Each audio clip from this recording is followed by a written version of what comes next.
Hello and welcome. I'm your host, Mark Ball, and this is episode 2 of Nintendo Love Affair.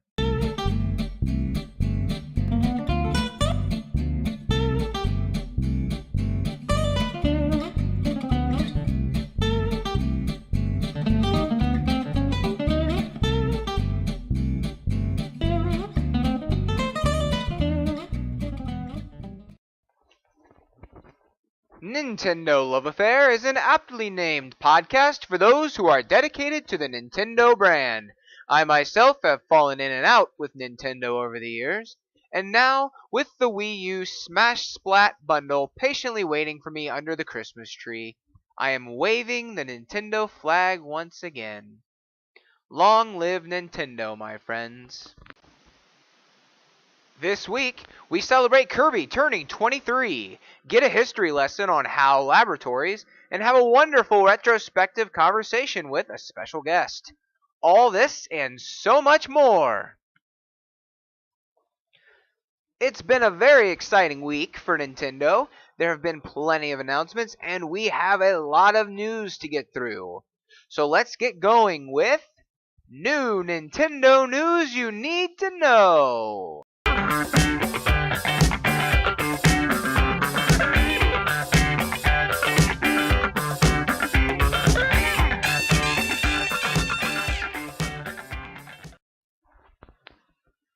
Kicking it off with perhaps the most exciting announcement of the week, Shovel Knight Amiibo has been confirmed for January 8th in North America. The Amiibo will be releasing first in Europe on December 11th, though. Yacht Club Games said they were faced with a tough decision. They could release before Christmas in North America, but only be able to produce an extremely limited supply. Or they could wait until January to fully stock the shelves. In their comments, they addressed scalping and ordering overseas directly, imploring fans to wait until the Amiibo is released in their own territories. I, for one, think this is an extremely classy move by Yacht Club Games. I'm sure it will not deter the hardest of hardcore collectors from ordering outside of their territories in order to get their hands on it early, but I myself find comfort in their statement that there will be plenty of Shovel Knight Amiibos available upon release. I will most certainly be putting a pre-order down on one, though. Unlike the limited features that most Amiibo provide, Shovel Knight's figurine will unlock an unbelievable amount of content. It is truly extraordinary. Taken directly from the Yacht Club Games website, the list begins with deep customization with Custom Knight. Level up to a max level of 50 by finding treasure. Earn relics in an all-new way, while uncovering all-new relics, abilities, and powers you never thought possible. Customize the look of your Shovel Knight with cool and crazy cosmetic options. Use your Custom Knight seamlessly between Nintendo 3DS and Wii U. Exclusive to Wii U, we will soon have cooperative multiplayer. Join a friend's Shovel Knight campaign and shovel together. Use your cooperative skills to help each other out along the way. Compete against each other, collecting gold and defeating enemies to prove who is the true hero of chivalry. Play with any combination: 2 Custom Knights, 1 Custom Knight, 1 Classic Knight, or 2 Classic Knights. You can also scan the Shovel Knight Amiibo on the Challenge Mode screen for exclusive challenge stages. Battle your way through Amiibo exclusive challenge stages that take advantage of the new Custom Knight relics and abilities. Exclusive to the Wii U, we will also have 5 new solo challenges and 5 new co-op challenges await. Again, that's for the Wii U only. Don't forget that the Plague of Shadows update is available now, allowing you to play as Plague Knight through his own adventure. This update is free with King Knight and Spectre Knight to come. Yacht Club Games, you have outdone yourself. Keep up the great work. Nintendo, please take note on how to max out the potential of the Amiibo line by adding so much downloadable content to an existing game. Yacht Club Games truly understands how to create a new franchise and keep it organic by allowing it to grow. Everything about this game, the style, the mechanics, the retro feel, is amazing. Listeners, if you have not picked up this game, I recommend you do so. The only question that remains for me is, could this be the next Smash Brothers character? With a Smash focused direct on the horizon, time will tell. Speaking of which, Nintendo of America has announced that the final video presentation for Super Smash Bros. Will be broadcasted December 15th at 2 p.m. Pacific Time. This can be viewed at nintendo.com/Nintendo Direct or twitch.tv/Nintendo. Earlier this week, ExtremeTech.com published an article discussing a patent application submitted by Nintendo. Now, before I go into detail, I want to take this opportunity to talk about my stance on speculation.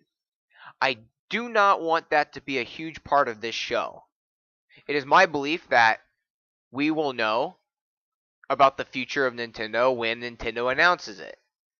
While it can be enjoyable and fun to look at all the clues and try to put the picture together, I do not want to spend too much time doing so. Nintendo has told us that they will announce the NX at E3, and unless they backpedal and give us a different date, I believe that is when Nintendo will make its announcement about the NX. In the meantime, I take all the analysts and the articles published by other sources of media, I take those with a grain of salt. So with that in mind, let's dive into this patent. ExtremeTech.com explains that the patent describes a system in which a primary game console connects to a supplemental device to increase the speed or quality of a user's gaming experience. This has been read by some as a reference to the kinds of console upgrade hardware we've seen in the past, but a closer reading of the patent reveals something very different. That's where I'm going to stop with the article. Essentially, the patent reads that you can hook up multiple secondary devices to your NX in order to strengthen its capabilities. It also discusses the potential of allowing your NX device, your peripheral device, to be connected to the internet and used to build a strong cloud, essentially powering up the capability of the game. There's a lot of techno jargon involved with this that I don't even completely understand, but I do know that the always-on mentality isn't always accepted by the product user. So if they're going to design a game system that depends on your neighbor, essentially, in order to run well or to run at full potential, I believe they're setting themselves up for extreme disappointment. There's plenty of videos and articles out there that discuss the potential outcome of such a patent if this does indeed correlate with the NX and it is going to go into action. One thing I would love for my listeners to keep in mind, Nintendo has subscribed to the philosophy ever since the days of Gunpei Yokoi, lateral thinking without withered technology. Essentially, how much fun, how much potential can they squeeze out of less than current tech? And it's always been a way for them to cut costs, which in the end lowers that barrier of entry that Kimishima discussed in his most recent interview. But Iwata also described that the system itself is the barrier to playing the game, and that should cost as little as possible.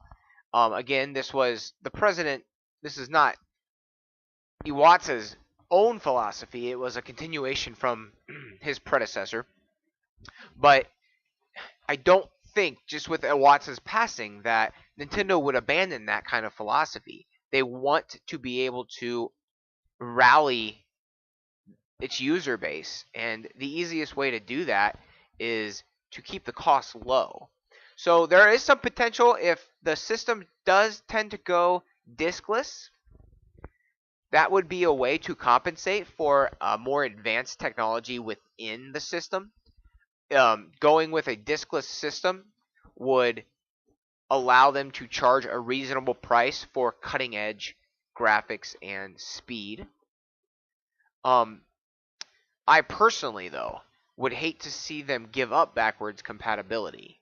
I've seen suggestions that if the NX is going to be a device that allows for peripheral systems to be connected to it, then they could potentially sell a GameCube expansion pack for their game, or maybe even a Super Nintendo or regular NES, although that seems like it would only detract from the virtual console in the online store. I would love to be able to play my Wii U and Wii games on it, though. I know that for sure. However, I don't think this is going to be the case. Again, not speculation, but based on precedence.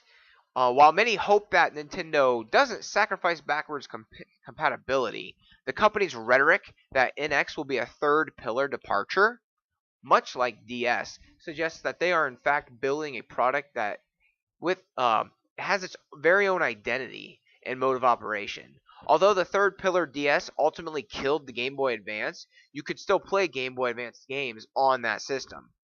Nintendo has weaned current gen gamers off of Game Boy Advance and GameCube games hardware related to hardware, but it would be a much quicker dropping of the axe for Nintendo to ask their followers to jump directly from the current generation to the NX, especially if they must leave Wii U and 3DS behind.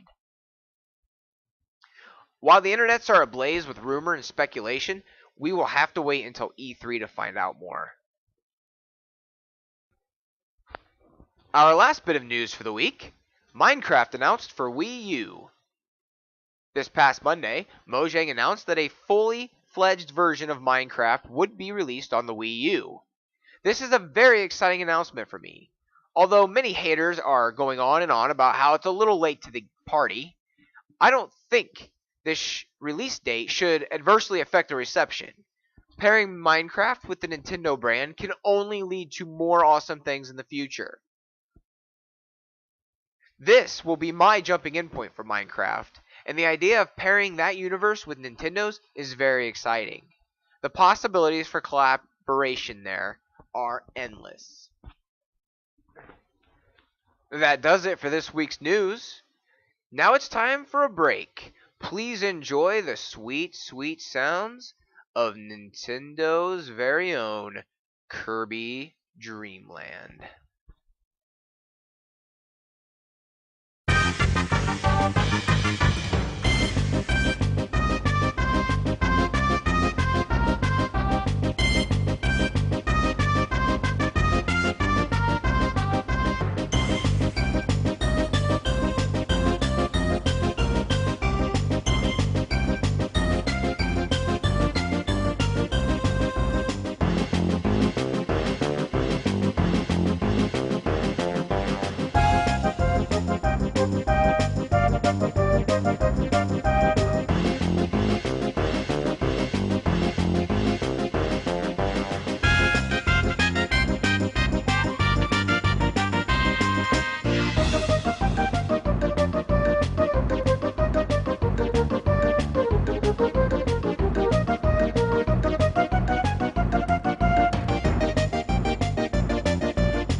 Welcome back.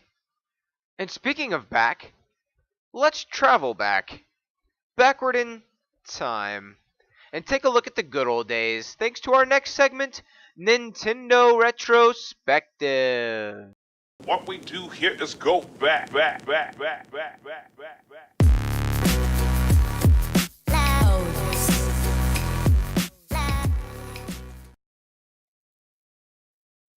Kirby turns 23 this year, Kirby's Dream Land being released in 1992 on the Game Boy. To celebrate, we have a very special guest with us today. Sean Kill is here, and he has been with Kirby from his days on the NES. Welcome, Sean. Hey, Mark, it's great to be on the show. Well, why don't you begin by telling us a little bit about your gaming life? Well, goodness. Yeah, I started off with a Game Boy, and my brother had the NES, so I kind of bounced back and forth between the two.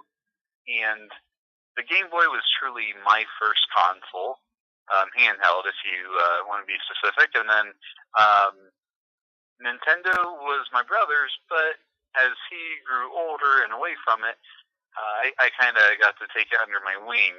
And then the Nintendo 64 era came about. I kind of skipped the Super Nintendo. I played some NBA Jam with some friends and some Super Mario Worlds, but the Super Nintendo just kind of went past on the radar. Nintendo 64 then was my first true official baby of a console, and like typical fashion, I feel like I skipped a generation on the GameCube and was a full Wii investor with a. I still have my reserves flip that says Nintendo Revolution because of its code name. Oh, that's awesome. So yeah, I was gonna say we had not talked about this before, but I had noticed this pattern the other day, about you skipping every other generation, and I guess I put two and two together here with our last conversation about you not getting into the Wii U, and now it all makes sense. Yes, exactly. I love the concept of the Wii U. I really do. I think it's just almost my age of getting older and not having friends over as much. Because I think the Wii U is probably best if it can be utilized with four people on the couch. Oh yeah, and by the sounds yeah. of it, even five, because it sounds like some games use the pad and four other Wiimotes. Exactly. Yes. So it's one of those things where, yeah, since that doesn't necessarily happen anymore, then that's why I feel like I've drifted away from the Wii U a little bit. So, are the old systems still lying around? Yes, I have a non-functioning Game Boy. My brother is the one. Well, my mom and dad actually probably have the Nintendo, but I still have the Nintendo 64 with all games, all boxes, all instruction manuals, and I have the Wii, all games. Yep, all the boxes are one up, and so yes, I have not abandoned any of my former previous consoles and games. Yeah, and if I were to react quickly, I would almost want to give you a hard time about skipping some of the generations, but when thinking about it, I think you did it right. I mean, especially when compared to how I did it. I've held on to my Super Nintendo I held on to it like grim death, and almost getting rid of it that one day, if you can remember back to that time. Yes. But that snowy day. Exactly. My philosophy now is that they're gonna have to pry this system out of my cold dead hands. But yeah, I mean, I think you've done something pretty smart there by you've kept your stuff around, which is great. I really get sick at the thought of all the different games and systems I've had and parted with. But not only did you keep them, but by kind of skipping a generation, now and again, you really gave yourself time to enjoy what you had. Yes, exactly. It's one of those things that I think also kind of hurt me with the Wii is I almost had too many games. Kind of older, it's easy to buy more games that you want. And I just got caught up, had too many games, and then never played because that seemed too intimidating. Like, well, geez, what games do I even try and play and start? While when you're younger and the parents, kind of bought your system and games, you had 6 games per console. So you would play and, I still remember playing and beating Super Mario 64 all 4 times. And even though I may have some friends that think I just copied the save files and, but no, I straight up beat that game all the way through 4 times. And that is mainly because I didn't have that many games for the 64, and I loved that game, so it was easy to keep playing that game over and over again. So Yeah, having the Super Nintendo for quite a while, that first year we got it in 1992, Christmas 1992. Uh, we went 4 or 5 years with only having 3 or 4 games. I know we had Super Mario World, Madden, and what was the third one? Street Fighter 2. And for the longest time, that was all we had. I think we quickly picked up a basketball game, NCAA. But that's all we had. I had 4 games for years, and I spent a lot of time playing Super Mario World and a lot of time playing Street Fighter. And it wasn't until later, when I had more of a disposable income, that I started picking up more and more games. And you hit the nail right on the head there. Looking at how much I've spent on games that I've never played in the past, or didn't play more than a few hours. I kind of miss that forced limitation, put on by our parents to kind of make us enjoy what we had a little more thoroughly. Right. Yeah. I agree. I would completely 100%, Super Mario 64, and yet when I got the Mario Galaxy, which is a very comparable successor to that game, Super Mario Sunshine or whatnot for the GameCube, not quite a true successor to Super Mario 64, but Super Mario Galaxy probably is the closest. There got to be so many. Same with Super Mario Galaxy 2, so many extras besides actually, like, I got all of the stars, quote unquote stars, to beat the game, but after that, then each level you could play, you could go find another star, or I even forget what it is. That's how much I did not play it following beating it. It's almost like, here's a game that I love, and I can beat it and complete it, but maybe not 100%, and that's kind of almost a little depressing to think about, the way games get to be so big nowadays. And yeah, that's kind of what keeps me attracted to the more retro style games. I cannot wait to dive into Shovel Knight, because it seems like it's it's not a small game by any means, but it is a little more compact. I like platformers. I like games that have a beginning and an end. I'm not a big fan of the open world, or the games that, RPGs just have never really attracted my attention, because they seem so endless. right. Yeah. But I think that kind of leads into our topic for today, with Kirby turning 23 this year. I do not personally have a lot of experience with Kirby, but was I right in saying that you first played Kirby games on the NES, or did you have the Game Boy version? Yes, actually, Mark, yeah, to start off, I would have had the Kirby's Dream Land on Game Boy, and so that was my first, Kirby interaction when I was, what I have been, 6. Did it come out in '92?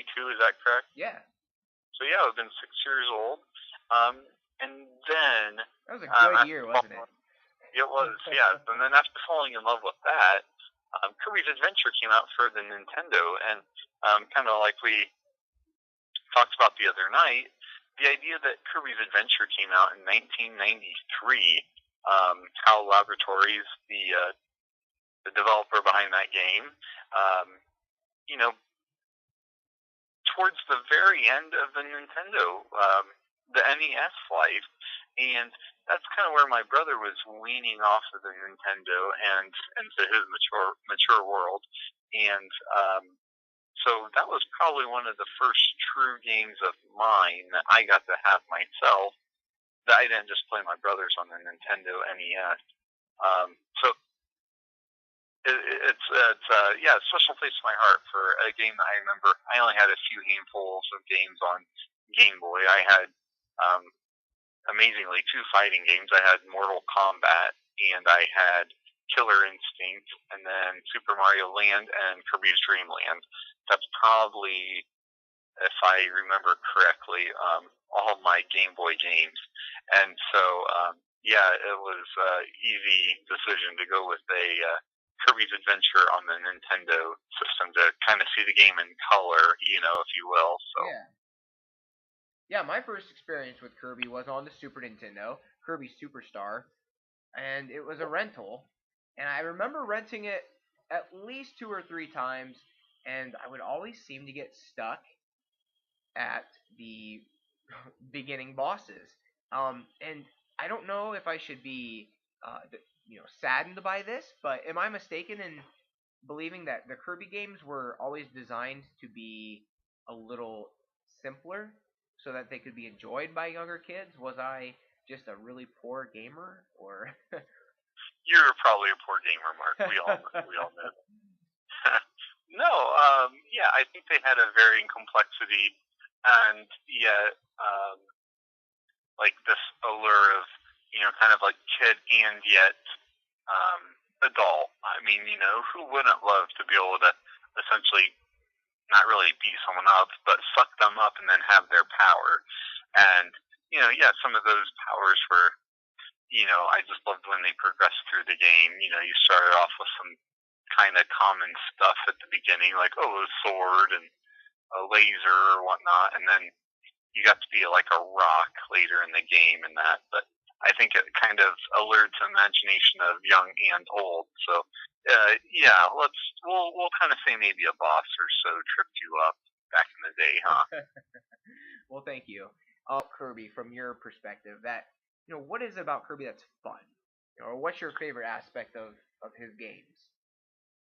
Well, like so many things with Nintendo, I think nostalgia kicks in of when you're younger and at the time, here's this somewhat innocent looking fluffy ball that can suck up other things and steal their power. And so you initially get sucked in with that, which then leads to, goodness.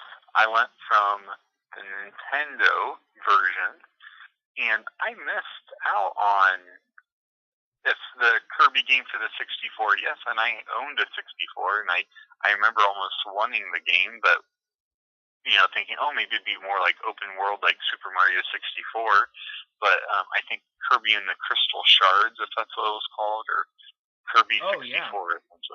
Yeah, you had Kirby Air Ride on GameCube, if I'm not mistaken.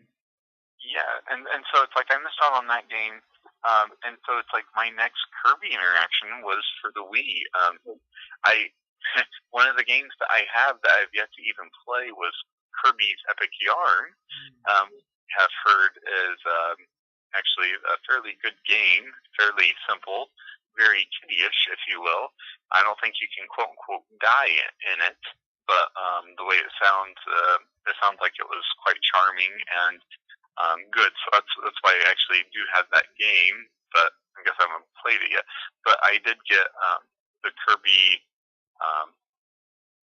Goodness, is it Kirby's?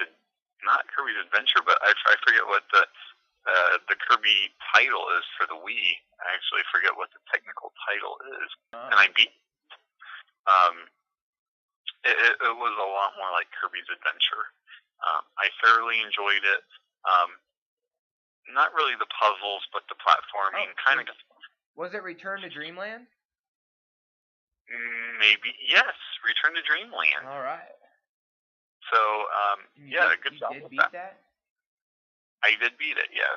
And, it was one of those games that I didn't feel overly satisfied beating it. It did not seem like a huge challenge, but I had to play it, Yeah. I had to, so. Yeah. Well, it's hard to believe that Kirby's been around for 23 years. I know that's a little younger than Nintendo's other flagship characters, such as Mario or Metroid or Samus, or Link. But how do you think he holds up against those guys? I mean, thinking about other characters like Mario, Sonic, Rayman, other characters from the platforming genre. How do you think Kirby holds up? I think, if pains me to say, I think he's lost some ground. I thoroughly enjoyed Rayman for the Wii. Rayman Origins. I love that game, and I will say that since I now have an Xbox One, Rayman Legends is on my list for Xbox One. Which, by the way, Rayman Legends on the Wii U, I love playing that for the demo. That is a great game that I would recommend for the Wii U. Yeah, if you're a platforming fan, yeah. It's definitely on my list. That's a plug right there, Rayman Legends for the Wii U. But I just feel like Rayman has kind of had a resurgence. Mario has always been there. Kirby, they really haven't advanced the way I feel with Return to Dreamland. I just don't see, they made the graphical update, obviously, from Kirby's Adventure and Kirby Dream Land on Game Boy, but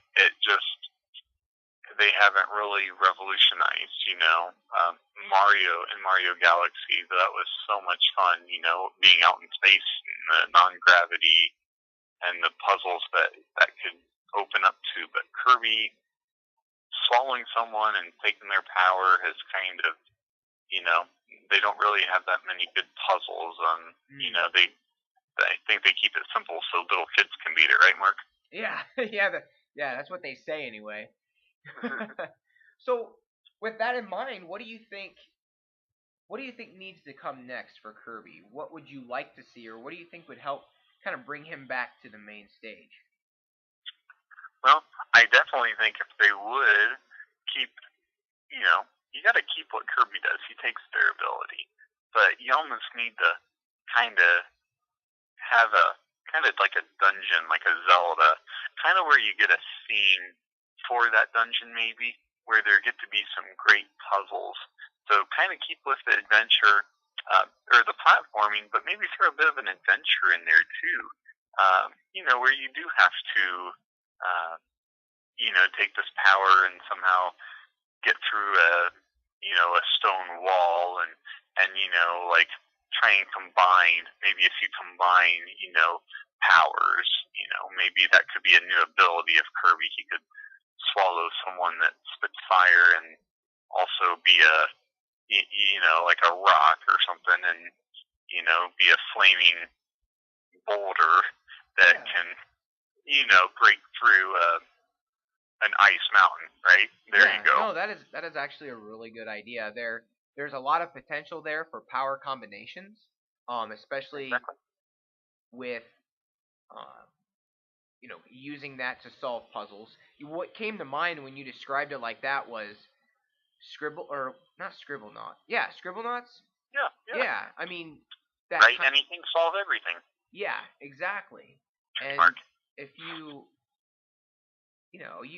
with, I don't know, the potential there for power options, power combination options, puzzle solving, platforming, and keeping that childish fun, that bit of joy, involved with the Kirby character, I think you could really unlock something. I think what they attempted to do with Kirby's Epic Yarn was somewhat perfected, or at least improved on, with Yoshi's Woolly World. And I think now that they got the formula down a little bit, they kind of changed the style of the game. But Yoshi's Woolly World, I mean, I don't think anyone would argue that it is better than Yoshi's Island, but I think people are saying that it's pretty darn close. And I think now that they have, went that direction with Yoshi's game and, figured it out, how to keep the game pure, it is a platformer, it is a challenge, it is fun, and it is lighthearted. And they can go back to Kirby, and, they don't necessarily need to go back to the Epic Yarn theme. but Right. I think they could definitely do the new one for Wii U is pretty interesting looking. I haven't spent too much time with it, but it looks like everything's made out of clay. Right. So honestly, I guess that's a big component of what Kirby is currently missing from our conversation here. But I honestly I don't know too much about the game. Yeah, I don't know much either. I haven't heard anyone like correlate it, saying, "Oh, it's like Kirby's Epic Yarn" or whatnot.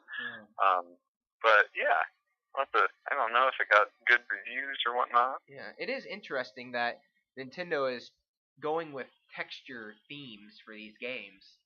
I wonder where the inspiration for that has come from. And why yarn? Yeah. Why not twine? Yeah, I wonder if Miyamoto got into knitting. He does do things around his interest, right? Yeah, exactly. The Wii balance board, because he was obsessed with weighing himself. Yeah. How can I make this a game? My new hobby of crocheting and knitting. Yeah, and he's sitting there crocheting and thinking of Kirby, thinking of Yoshi. Right. Yeah. Well, one last thing here before we wrap this up.